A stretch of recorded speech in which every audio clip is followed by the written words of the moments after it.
Hello friends, आज का हमारा टॉपिक है आईटीआर के फाइन के बारे में।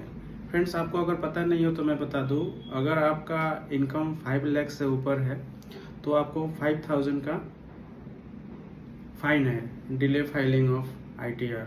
मैं नॉन ऑडिटेड की बात कर रहा हूँ, ठीक है, नॉन ऑडिटेड आईटीआर की बात कर रहा हूँ। अगर अगर आपका इनकम 5 लाख से नीचे है और 2.5 लाख से ऊपर है तो आपको फाइन सिर्फ 1000 का है, ठीक है। तो बहुत सारे मेरे पास क्लाइंट्स आते हैं जिनका आईटीआर मतलब कि 3 साल का फाइल नहीं होता है या 2 साल का फाइल नहीं होता है। उनको क्या है कि भारी फाइन लग जाता है। जैसे कि 3 साल का अगर किसी का हुआ तो लास्ट 2 साल में तो उनका 1,000 रुपये फाइन है, बट तीसरे साल में उनका 5 लाख से ज़्यादा का इनकम आ रहा है तो उस केस में 5000 का उनका फाइन निकल के आ रहा है। तो उनका फाइन 3 साल का ही हो जाएगा 7000, और हमारा फीस वगैरह मिला के लगभग 10,000 का खर्चा है। तो बहुत सारे लोग इतने सारे फाइन करके हमारे से नहीं कराते हैं और कहीं दूसरे जगह से कराते हैं, ठीक है। और फिर फ़ोन करके बोलते हैं कि सर हमने तो बिना फाइन किए हुए दिए हुए पे आईटीआर फाइल करवा दिया, ठीक है।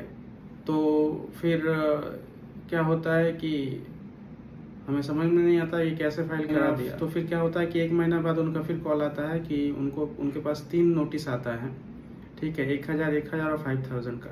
तो फिर मेरे पास आते हैं तो फिर मैं चेक करता हूँ, तो मैं ये देखता हूँ कि जो भी फाइल किया था आईटीआर उनका, तो उन्होंने क्या किया था कि चालान का जो डिटेल है ना वो गलत डाल रखा है। चालान का डिटेल गलत डाल रखा है, वो आईटीआर फाइल कर दिया, ठीक है। और उनका लोन का भी जो भी काम है, बैंक का जो भी आईटीआर का पर्पस जो भी उनका सॉल्व हो गया था। बट जैसे ही उनका आईटीआर प्रोसेस हुआ तो उनका डिमांड खड़ा हो गया। और डिमांड में क्या है कि आपको लेटर भी आएगा बाय कुरियर, ठीक है, मैसेज भी आता है और ईमेल भी आएगा, ठीक है। फ्रेंड्स, अगर 3 साल का आपका आईटीआर फाइल करना है और बिना फाइन देके, तो देखो उसने क्या किया है कि गलत चालान डिटेल डाल के 3 साल का फाइल तो कर दिया आईटीआर बिना फाइन दिए हुए, ठीक है।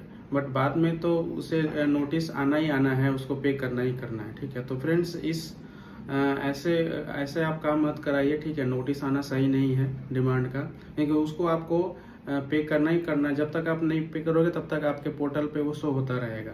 और इन बातों को ध्यान रखें। Thank you.